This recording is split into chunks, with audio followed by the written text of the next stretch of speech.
Hopefully a shorter video this time around. I'm going to try to nail this electoral college thing in under half an hour. No guarantees though, could run much longer. I've never really done a full video on this topic before. I never really talked about it in any sort of comprehensive fashion when I did sort of mention it briefly in the past. So, yeah, this could be one of the longer videos. So brace yourselves. For those who know nothing about it, basically it's an antiquated breed of democracy originally implemented in the states as a method of ensuring the balance of voices among the geographic districts, the states rather. It all neatly complemented the political narrative prevalent throughout the Articles of Confederation era. So what the college sets out to do is every state is allocated a certain number of electors based on the number of senators in that state, and plus the number of congressmen. And then through the conventions or through direct designation, political parties in each state go ahead and submit a list of people pledged to vote for the candidate. And that's intended to mirror the number of electoral votes in that state. And last I checked, the total tallied up number of electors comes to 538, meaning that the only votes that end up counting when it's all said and done come from that 538, that consolidated bunch. And by this stage, the presidential and vice presidential candidates are not chosen, since major parties nominate their frontrunners following the caucuses and primaries. So when Americans vote, it's not really for the president. They're just casting votes for the party slate of electors who covertly represent their choice for president. And whichever party slate wins that state goes on to become that state's elector board for the college. And as a result of this design, all the votes coming out of any given state that are actually going to mean anything will be for one candidate only, because the other party's candidate lost. The electors lost, rather. So we have a bunch of affirmative votes, which are rendered useless just by design. Just by the way they're set up, they are forbidden from contributing on that state's behalf towards the other rival candidate or candidates in the overall picture. So after the popular vote is run, the electors meet to cast their votes for the candidate that they previously pledged towards. And there's no real mechanism in place to stop them from doing all sorts of little Brooklyn Bridge things. They're not legally bound to vote in accordance to the wishes of their constituents. Now, people like to point out how throughout the majority of instances in history, the college members did go on to vote fairly proportionally to those wishes. And so none of this is really an issue, supposedly.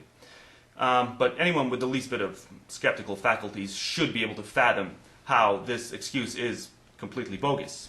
It's a classic example of the gambler's fallacy. The idea that you flip a coin, a perfectly shaped coin, and you flip it a bunch of times, say 1,000 times. And the outcome is that the coin lands on heads 999 times. Well, then it would only seem natural to be comfortable with the prospect, with the prediction that the next toss has a stern 99.9% chance of also landing on heads. In reality, the next toss has an even 50-50 chance of also being heads, just like any other toss involving a symmetrically shaped and identically shaped coin, meaning that there's just as much of a necessity to apply the same sort of rigid, worrisome outlook when it comes to all forthcoming votes cast by any electoral college member. It's a basic probability equation. And the only thing history does here is it offers a false sense of security, a false sense of comfort. The risk factor is always present in every single election. I mean, even without the college, you're still looking at a huge, ugly risk factor. But at least with the alternative voting, with ranked choice voting, stuff like that, those risks are fairly reduced, especially if the electorate consists of a population that's educated and knows when to get riled up and keeps demanding that public debates over policy keep getting televised, and that all relevant documents be open sourced and public domain, and all that other good stuff, which no one seems to be advocating for, ironically, sadly, really. Whereas with the main problem with the college is the manner in which the votes are distributed and tabulated, because it's taken to the moronic way in which scorekeeping was designed in tennis. This is common knowledge, but I'll get into it a bit because it's interesting. Throughout the history of professional tennis, all the way up until this very day, really, It simply didn't matter who scored more points overall. You can slaughter your opponent. You can destroy your opponent in the first set. Take it 6-0, where your opponent fails to register even a single point against you in all 6 games. But then you can go on to lose the second set, 7-5, and you can lose the third set, 7-5 as well, where the combined 10 games in which you were victorious in those 2 sets that you lost, you took those games in comprehensive sweep fashion. But the 7 games your opponent took in the second and third set respectively, you only lost those after taking each and every one of them to deuce status. So you'd still end up losing the entire match despite having scored far more points in total against your opponent. Far more individual points against your opponent than your opponent scored against you. And I argue about this all the time with people who I play tennis with, since I'm always trying to convince them just how inane of a tally-up method this is, because it says absolutely nothing about the true nature of the end result. And it boggles my mind as to how anyone can possibly favor such a cursory scorekeeping method. They just have such blind devotion to the tradition of the sport. So, of course, dealing with that kind of polluted perspective, who the hell am I to suggest that we start doing things differently now? Because if it was good enough for the tennis heroes of the past, and if it's still good enough for the, contemporary pros, well, then, by golly, it's got to be good enough for us peons, is it not? And it's just downright vapid. So, in that respect, it's perfectly analogous to the rationale behind the perpetuation of the Electoral College. Scorekeeping in tennis eats up perfectly good points, while the college, Electoral College, eats up perfectly good votes, affirmative votes. Whereas in a functional democracy, the candidate with the popular vote would represent the nation, just like how in most sports, the player on the team who scores the most points, or the individual player who scores the most points, is declared the winner. And people tend to like it that way, with tennis being the inexplicable exception. This is dirt simple stuff, and people insist on trying to make it seem more complicated when it doesn't have to be, especially now given the modern digital age we're in, which enables us to easily merge, tally up votes from districts from all the way across the opposite ends of the spectrum. And then you have the reoccurring fear of the spoiler effect, which just coerces any practical voter into not voting for their ideal candidate and having to side with the slightly lesser half of the duopoly monster. But I've been beating that horse for what seems like a decade now, and very few people seem to give a damn, or they get offended when someone points out that their meaningless vote for a protest third-party candidate is just that, a meaningless gesture. That's not how you send a message to Washington. There's lots of things you can do to send a message to Washington. There's lots of things you can do to send messages to the super PACs. It's just that protest voting happens to not be one of them. And if you don't believe me, just ask the people who voted Nader in 2000, just how much good it did them and their agenda 12 years removed. Now, voting that way is just an emotional reaction masquerading as strategics. It's also fairly self-righteous, because they go home and they sit down and they think about how, well, I'm not contributing to any of this, so my hands are clean, and all those people who are even doing the minimal harm reduction by doing the lesser of evils thing, somehow, even though it's a minimal reduction of harm, it's just not good enough. And that's all that's ever going to be, is the idea that you shouldn't vote for anyone because everyone's corrupt, albeit to different degrees. But it's just self-righteousness masquerading as strategics.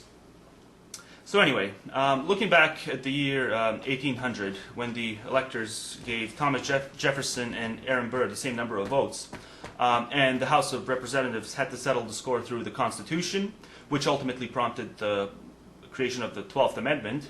So they had to find out the hard way that their brainchild was far from flawless.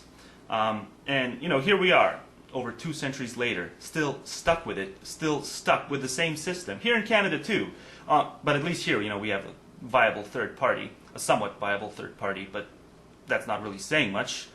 So it's a 3-headed monster instead of a 2-headed monster, big frickin' whoop. And then you had the election of 1824, where you had 4 strong contenders, but none of them received the required majority of electoral votes in order to win. So once again, the decision was left with the House of Representatives, and they elected John Quincy Adams, even though Andrew Jackson had the majority of the popular vote. And this was only the first of many instances where a candidate who received the popular majority failed to capture the presidency.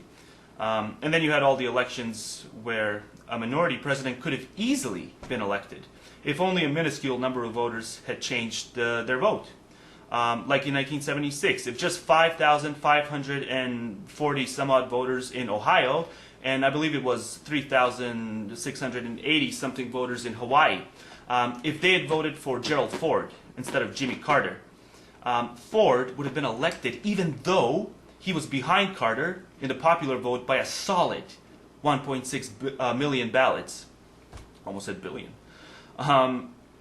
So that's just brutal. And then you had 1960, you had Kennedy and Nixon, who were also deadlocked at 34 million apiece in terms of the popular vote. But Kennedy got almost, I think it was almost, yeah, it was 100 more electoral votes than Nixon did, which indicates a landslide for Kennedy, despite it being a neck-and-neck race through and through. And, you know, this may sound like sour grapes, but I still think it's worth a mention. And it's not like I have to mention these examples involving close calls, because there's more than enough examples to highlight where a minority vote president was produced, actually, instead of the close call one. And, you know, most notably, we're talking Bush in 2000 type of stuff, thanks to Nader's shenanigans. Woodrow Wilson received far less than 50% in 1912. Rutherford Hayes in 1876 was trailing Samuel Tilden in the popular vote, but he won anyway since, again, the college just completely overturned things. And then you had Nixon in 68. That was a big one.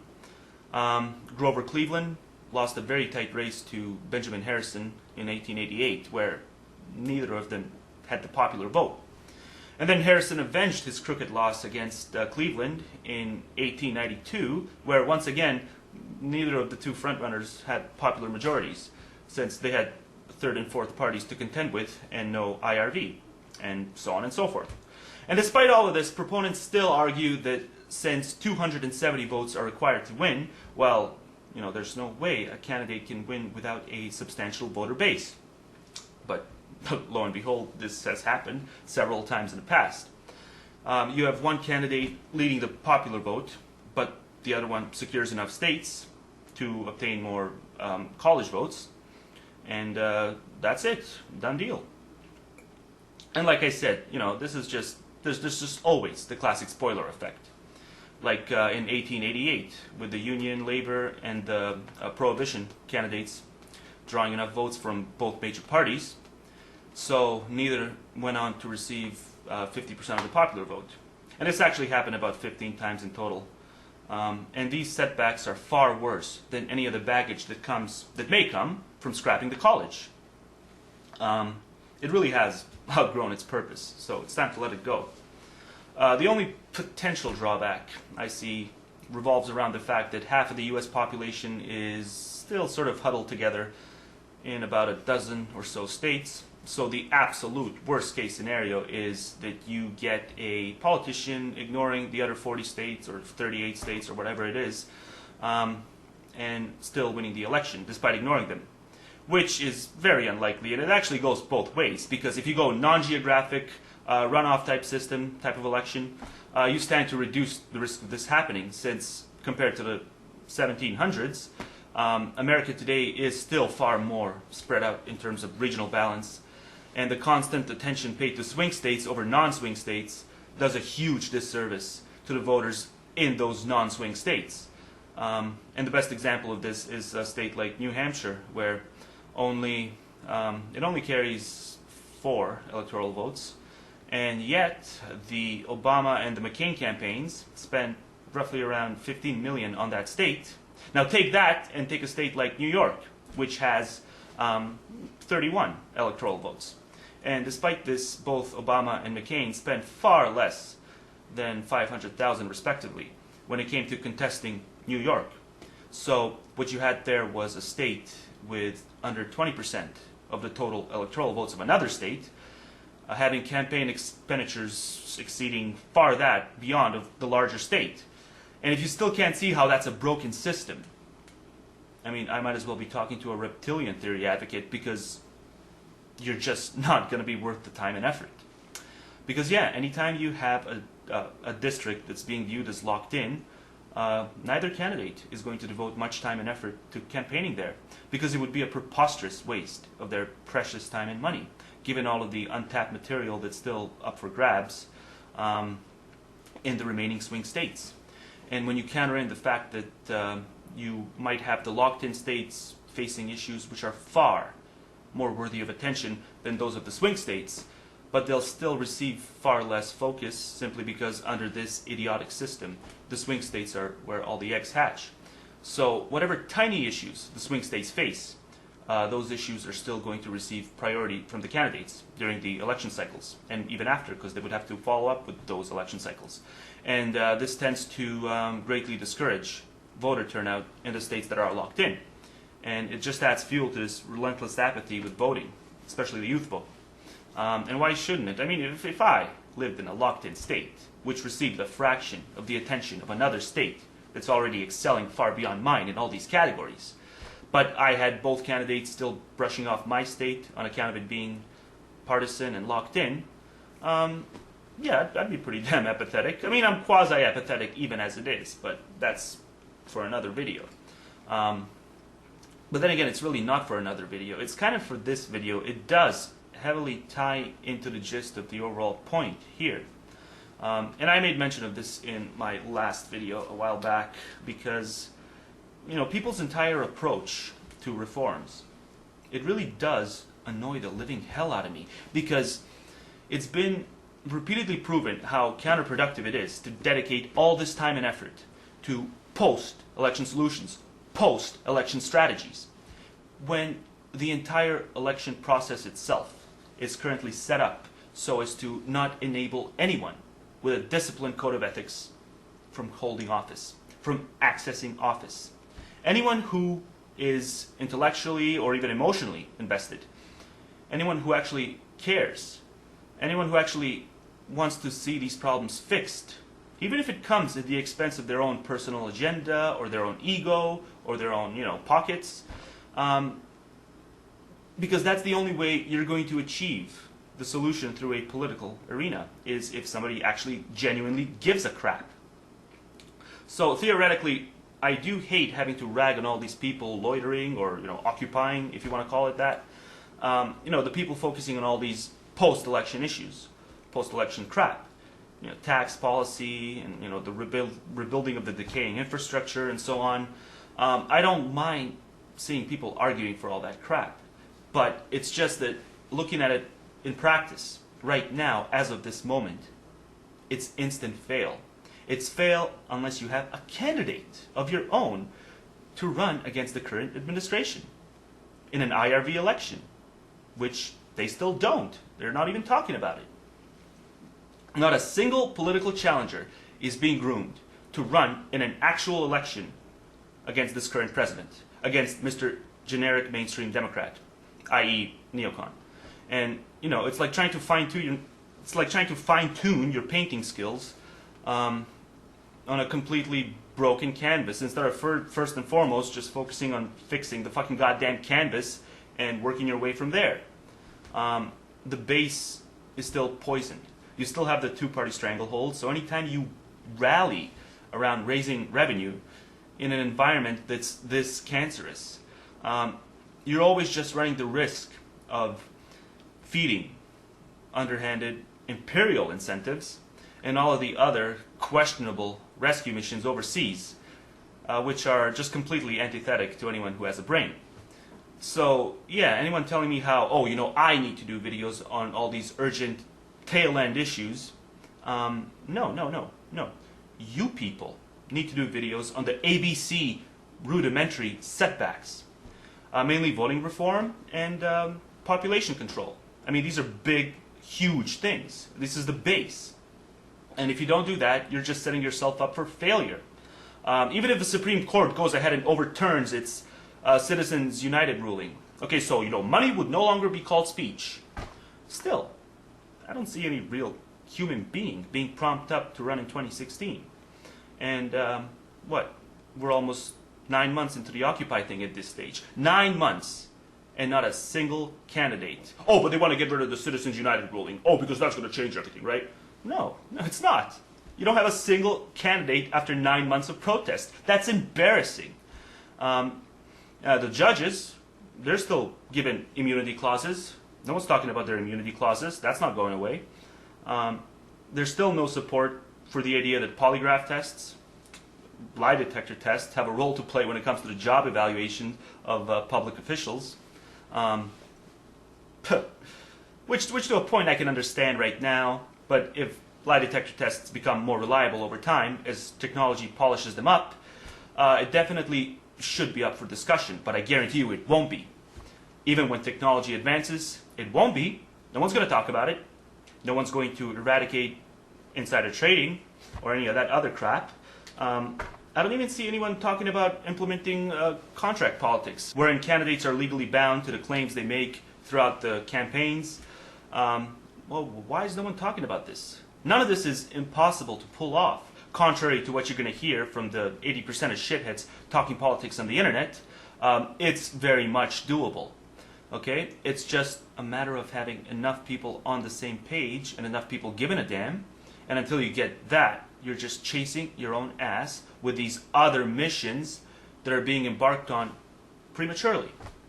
And obviously, none of the social policy burdens are intrinsically polluted. Okay, I'm not saying that. So definitely, the social policy stuff can be worked towards. Okay, because that's just plain old Southern populist bigotry and Republicans pandering to their base, essentially. Just standard unilateral stuff. So by all means, all of that is currently workable under this present system. So anyone who tells you that mainstream Democrats are just as bad as mainstream Republicans on any of these social issues, yeah, they're just trying way too hard to look like a well-rounded skeptic, and they just come off looking like Alex Jones with their little false equivalency diatribes. But yeah, as far as any non-social issue, as far as any plutocrat-driven issue is concerned, that is a different story. But even then, it's still silly to say that the non-mainstream Democrats, the progressive branch, is just as bad as the Republican Party. And if the U.S. at some point actually ends up getting ranked choice voting, and it actually lasts for a few election cycles, but all these conflicts of interest still prevail and in their full capacity, and everything still goes to hell in a handbasket, well then yeah, I'll be the first to get on here and declare political nihilism as my next go-to option. I'll do an official little pledge to it, and I will align myself with that sort of reductionist political narrative, where, yeah, you can never accomplish anything politically, so don't even bother. But, that's never going to happen, because conflicts of interest would, slowly but surely, dissipate. And anyone who has actually taken the time to look into how a lot of these Scandinavian, Northern Europe countries operate will know what I'm talking about, because it also applies to the nations that have implemented just a couple of components of these voting reforms. So not necessarily all of them, okay, but you get a couple of them and you see a couple of changes. And imagine if on top of that they also finally came around to the type of education online system that I'm always clamoring for, which would just save a preposterous amount of money, because you wouldn't have to be paying all these redundant teachers and the all the other wasted money that goes with the Federal Education Board in the States, where they've increased spending over the last few decades, and they saw their grade point averages plummet, and they want to keep increasing spending even more, even though it's been proven that it's all just a waste of fucking money, because the kids don't need a greater institution. They just need, well, you know what, I'm not going to go on a tangent when it comes to that subject now, but watch my old videos on that. Yeah, I mean, it would be a win-win all over the place. And then, like I said in the last video, anytime you talk democracy, anytime you talk reforms, you're going to have the obstructionists. You're going to have all these two wolves and a sheep reiterating unoriginal thought-having quote molesters. Okay? And that's all they do, is molest old quotes. They will infiltrate the conversation and drag it back to its elementary stages. It's preschool stages, really.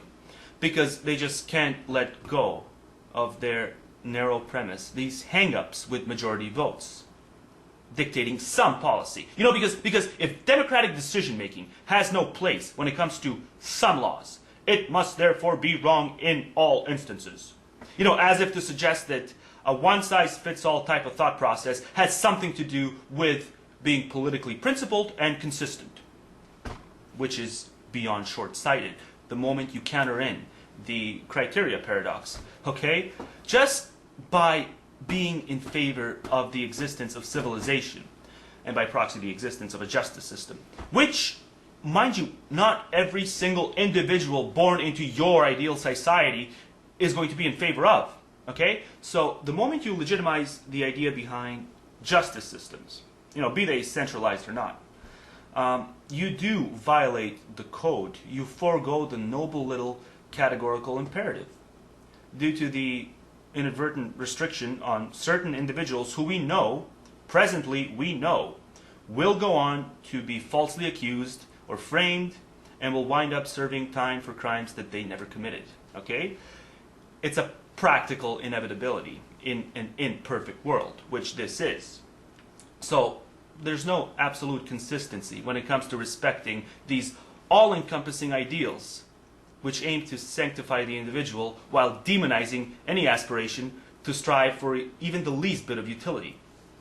There's no way to do that while maintaining other basic structures. There are scenarios where it's going to be one or the other. Okay, you don't allow individuals to drive under the influence, even if they have a clean record of pulling it off to perfection. No, you restrict them anyway. You take their little risk assessment of other people's well-being and you apply it to a societal scale before they get into an accident, not after.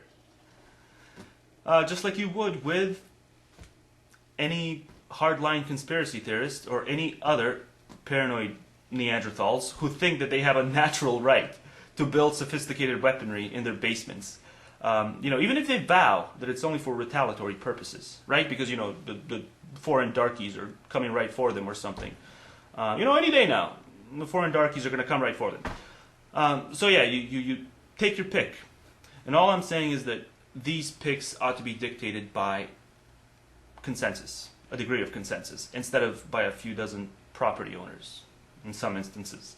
You know, especially those landowners who obtain their ownership status by, you know, through nepotistic means or through the meritorious task of popping out of the jackpot pussy.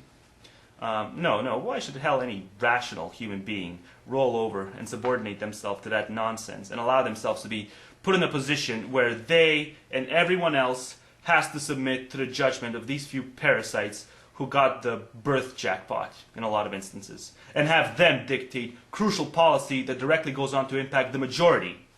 Why? Well, we know why. Because the working majority doesn't have the little ownership certificates, and never will. They'll never have those at their disposal. So, yeah, all I have to say to that is sorry, no sale. And I'll expand on the justice system example, which, like I said, you know, it's going to result in some false accusations and frame jobs, and therefore some erroneous prison sentences. And if you look hard enough, you'll find a tiny segment of the population consisting of individuals who are imposed to it in principle because of those prevailing errors, or because they have a boner for, you know, the primitive tribalist communities that are no longer easily accessible to them. So just like everyone else who has contempt for democracy, they'll go on about the magic of the individual and all that fluff. But this doesn't mean that any rational human being should bow down to their whim and endorse the scrapping of the system just because we know that innocent people will sometimes be sentenced to jail and stuff like that. No, we've grown enough philosophically to come to terms with the fact that this margin of error is unavoidable, regardless of what type of justice system you engineer. So even though we recognize that having inevitable sacrificial lambs is very much a bad thing, most people still understand how it's a lesser of evils, strictly because a far greater number of people would have gone on to suffer harsh injustices had we naively concluded that this false conviction rate was an unacceptable price to pay by the individual for the greater good. And it's gotten so bad now that most people refuse to even acknowledge the greater good as being a legit term.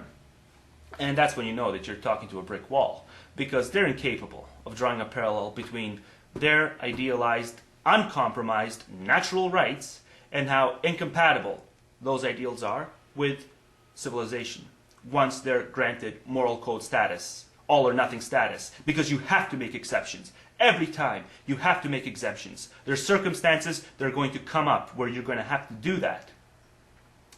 And we can't all just create these frameworks based on presuppositions on the, the majority opinion cannot dictate any policy merely because it has no business dictating some policies. We all draw a line in the sand somewhere, and all that line drawing is pretty damn arbitrary when it comes down to it. And I don't like the fact that it is, but that's the unfortunate circumstance of our reality. It only becomes a matter of consistency if you buy into the idea that you can paint every last policy ever subject to majority vote with the exact same broad brush. The undoing of natural rights broad brush, which is just a product of magical thinking. And anyone who buys into that is just too far gone to muster up even a semblance of a rational conversation. And you still see these desperate resorts to completely unrelated island scenarios, which have nothing to do with any of the modern day policy debates involving democracy. Okay? So you bring up democracy and you just get these insipid analogies, like somehow majority power imposing itself on the business interests of the plutocrat. Somehow that's just as treacherous and just as draconian as the faith-based mob persecution of secular minorities who live in religiously tyrannical nations filled with superstitious cretins, as if to imply that, hey, if the pro-democracy secularist bitches about the fanatics who want to impose their fairy tales, he's wanting to have his cake and eat it too, because we can't differentiate between those types of medieval aspirations and stuff like, basic labor protection for the purposes of leveling the playing field in terms of bargaining power. And realistically, democracy doesn't even come close to leveling the playing field, not by a long shot.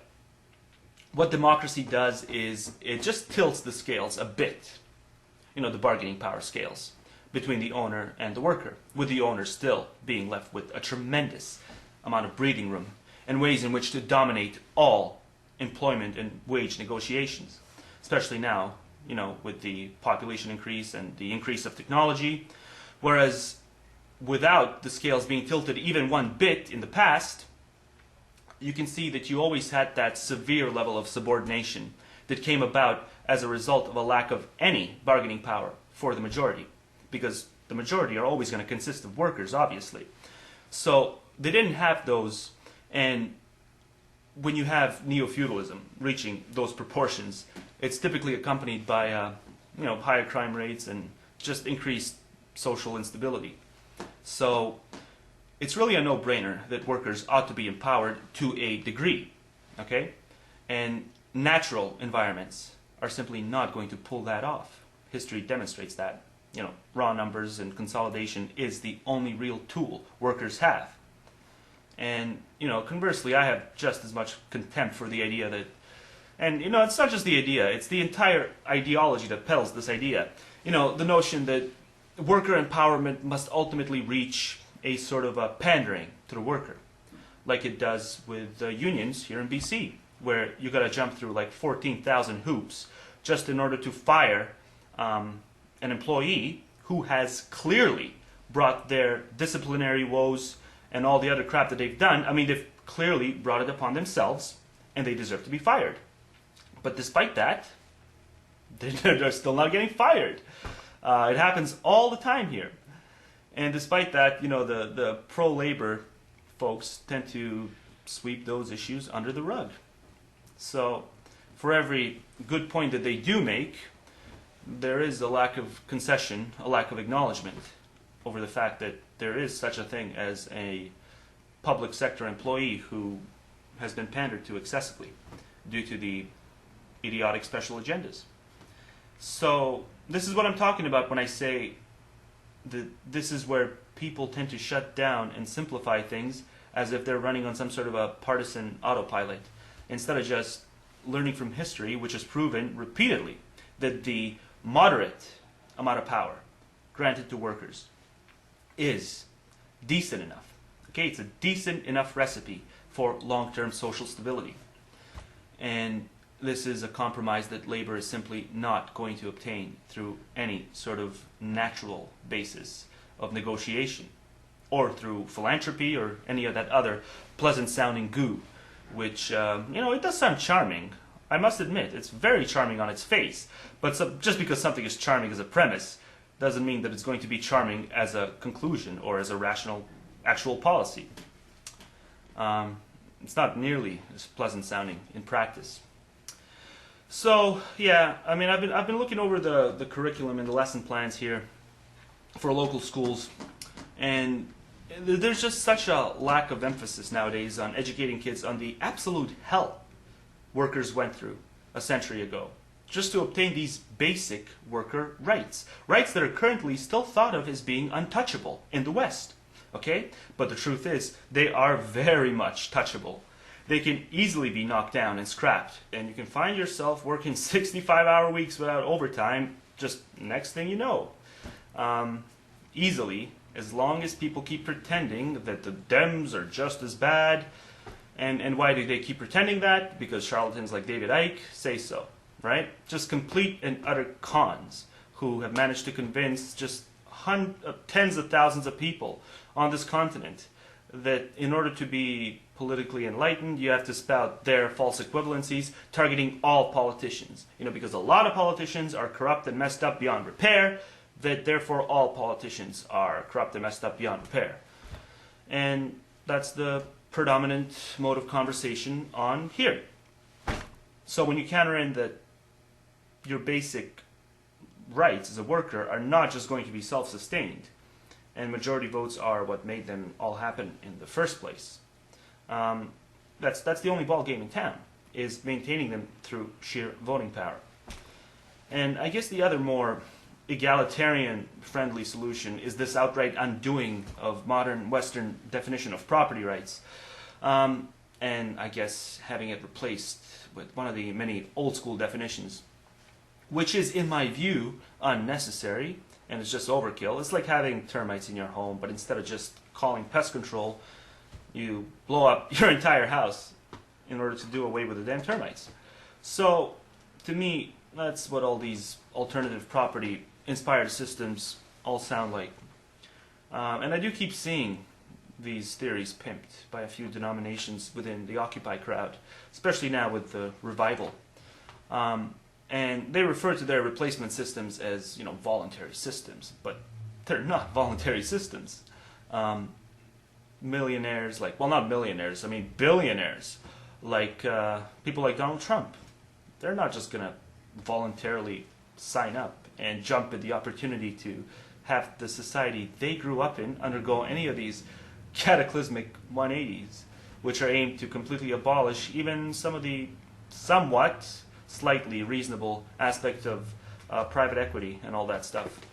So of course, whenever I attend one of these meetings that are organized by the local raising awareness camp and all that sort of stuff, which we've had here again a few weeks ago. And so I go there and I drop in, and you just get these activists from all the fuck over the political spectrum. And, I present them with my case of IRV and doing away with the Electoral College, and then they tell me that my pragmatic, practical solution, the step A solution realistically, they hear that and then they go on about how that's not the real deal, and how we got to blow the whole thing up just because we have a few termites loose in Parliament. Because they're establishment termites, whereas the anti-establishment termites are somehow going to be so much better. And it's the same thing on the internet, pretty much.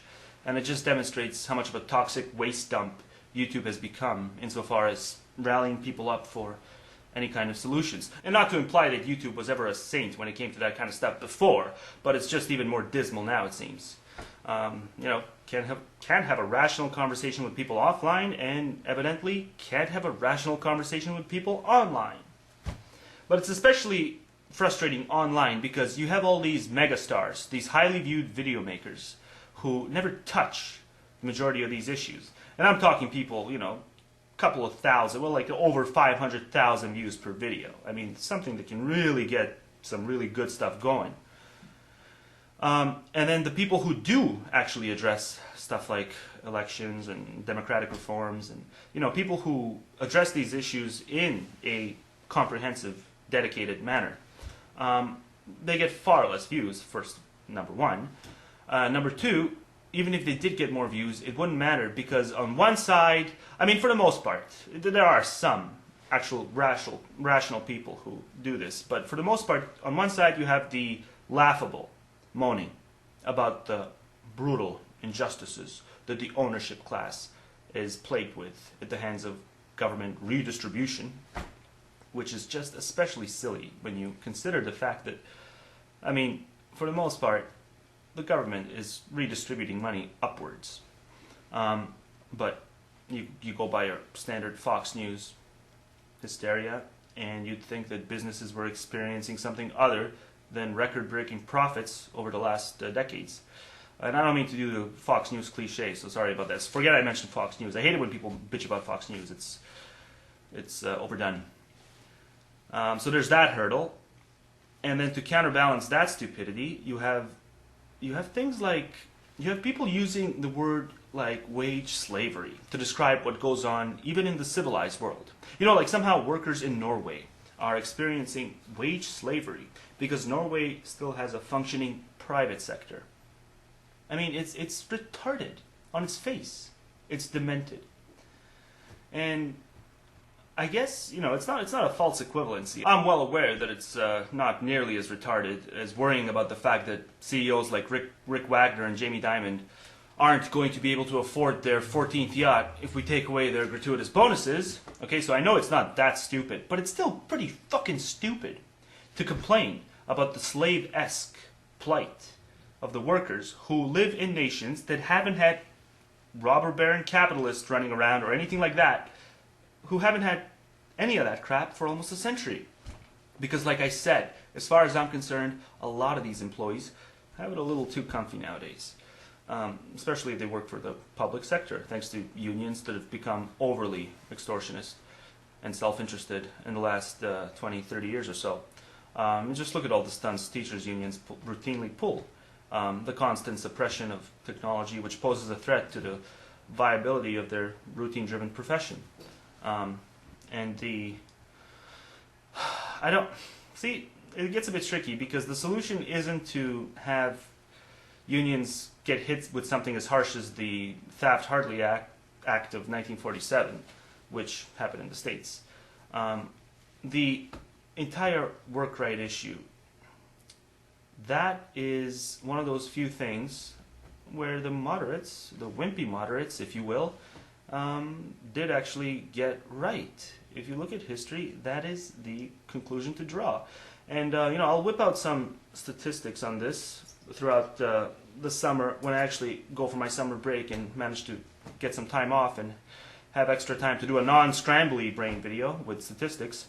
I'll try to come up with some, data to demonstrate how moderate work power is typically what leads to social stability and all that good stuff. So, yeah. What else? Yeah, that's just saying. That's why it's dumb to analogize the organization of labor to the agendas led by religious fervor.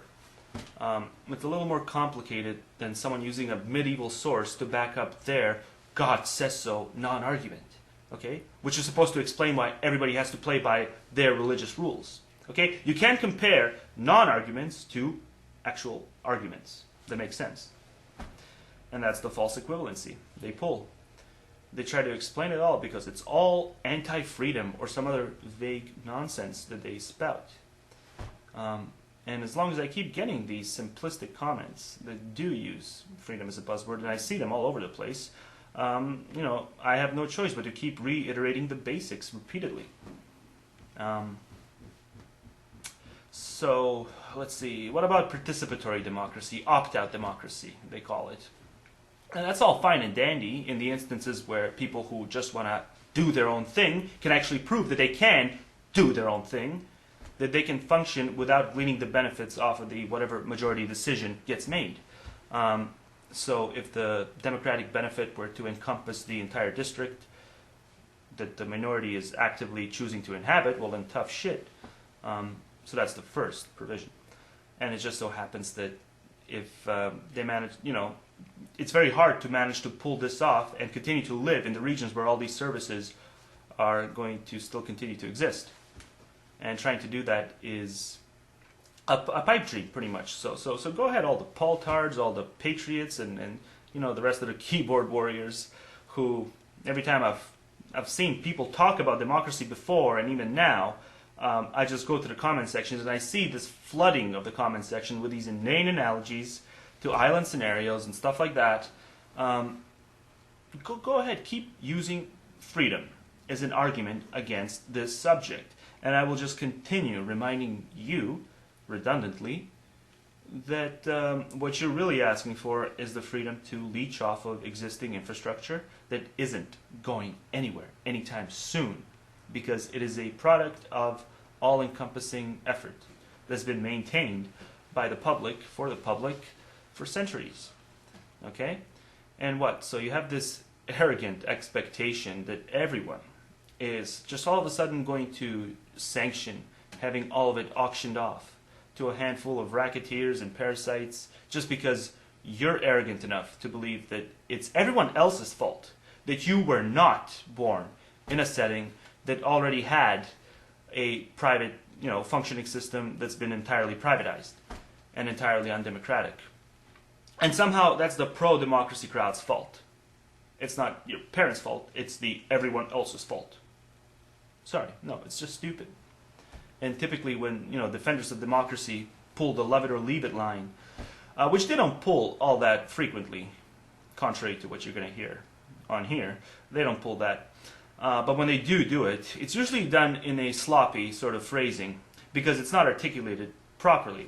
Because it's not technically about loving it or leaving it. It's about you, the defender of democracy, merely trying to explain that you're not to blame for the fact that people are born in regions where systems that offend them are in effect due to the lack of fully privatized infrastructure or something else. Within those systems, as the core of those systems. It's only your fault if you yourself threw caution to the wind by creating the monster that's going to be offended by the 99.9% of systems which are currently in effect globally. Because you should have known that there was no way for you to control what you were doing, and that there are no fitting alternatives for these creatures who are plagued by this type of psychology, this sort of anti-compromise, no such thing as society, borderline sociopathic psychology. You took a chance and the result came out negative. You created somebody who finds the basic setup of their surroundings to be abhorrent and who does not have much in the way of support and no real hands-on alternative because all these utopia proprietarian islands are still in their infancy stages. And for the people who may be unaware of what I'm talking about, yeah, there's all these islands that are supposed to be, comprised of undemocratic systems and principles, all of which revolve around unencumbered property rights being the lone societal goalpost. But yeah, they're still a long way from completion, so I don't mean to downplay the predicament of people who are born under systems that they find unacceptable. Their grievances are, to a degree, fairly understandable, but not to such a degree where anyone should be compelled to endorse having democratically agreed upon infrastructure auctioned off to a few wealth hoarders and tycoons, or to have it remain in effect under a participatory realm and thereby permit leeching.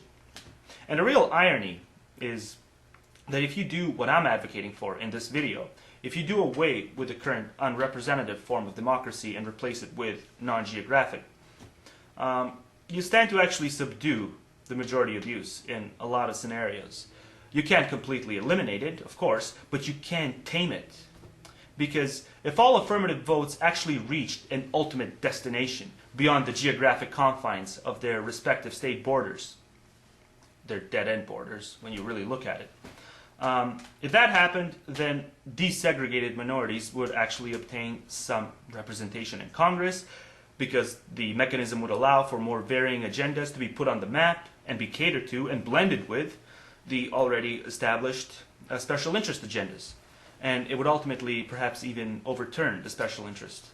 And this means that, first of all, you would no longer be a political victim to the happenstance of your geography, since it would be in the representative's own interest to play ball with all the other stuff, because unlike with the desegregated minority groups we see today, the representative would be able to milk minority political interests for all they're worth. The interest would no longer be unaligned. They would no longer be untapped material. And cigarette smokers are the best example of this, because right now you have tens of thousands of people who are subject to vice crime-oriented tax policy abuse, because it's next to impossible for them to get organized, so their minority status remains easily exploitable.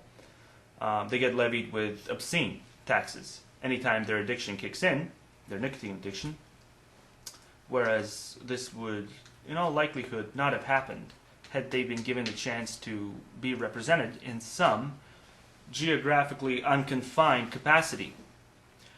So that's one example, and you can contrast that example by comparing it to the much lower consumption tax rates on alcohol, a substance which in the US alone kills over 40,000 people on the road per year. And there's no vice crime for alcohol. And I wonder why. Could it have something to do with the number of alcohol consumers exceeding the number of desegregated cigarette smokers? I think so. So I can't stress enough the importance of a broad-based, ideologically driven consolidation in place of this geographic shysterism. It's no different than the education thing. The only reason voting was bound by geography for this long is because technology was a foreign concept to those who lived a couple of hundred years ago. The poor suckers who set it up initially. And we're still stuck with the same design, despite having had things like electronic voting booths for decades now. Well, seemingly decades. I'm not sure if it's technically over 2 decades. I think it's only like 15 years or so, but I'll have to check on that when I get a chance. As long as you open source the tabulation process, along with making it accessible to track down the companies which companies own and distribute these booths, in order to ensure that they haven't been compromised by the tycoons, then it's a done deal. It'll be impervious to business muggery. And I view it as just a colossal embarrassment to human intelligence that so few people have spoken out against this just patently obvious giant flaw staring them right in the face. It's the biggest goddamn elephant in the room. You don't fix that, you are fucked from the get-go. It's step 1. It's step 0, really. The IRV thing.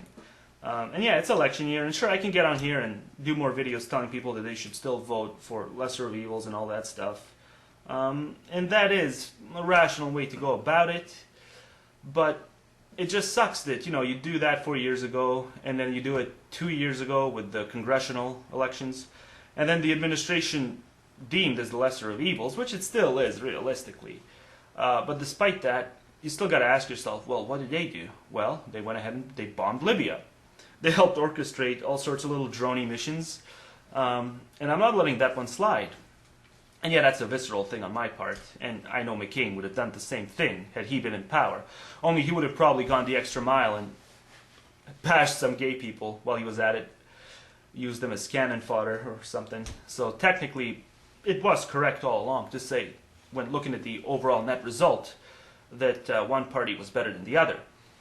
But regardless, it's still gotten to the point where even though you know it's rational to vote for lesser of evils, the Libya thing was just a little too pukey, even when applying a sort of a broad historical overview over when it comes to previous invasions.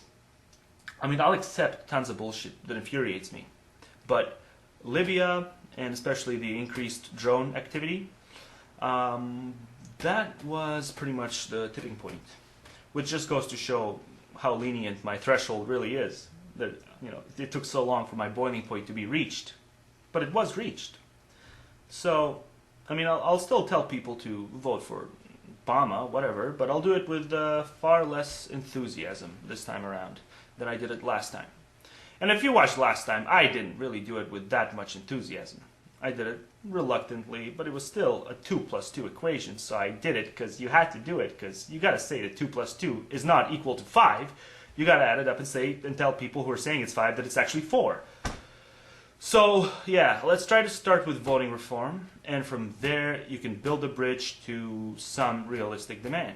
Like proposing amendments which would make it a federal offense to cut taxes before cutting spending, where the tax cuts cannot exceed the spending cuts, so the whole operation can actually stay afloat.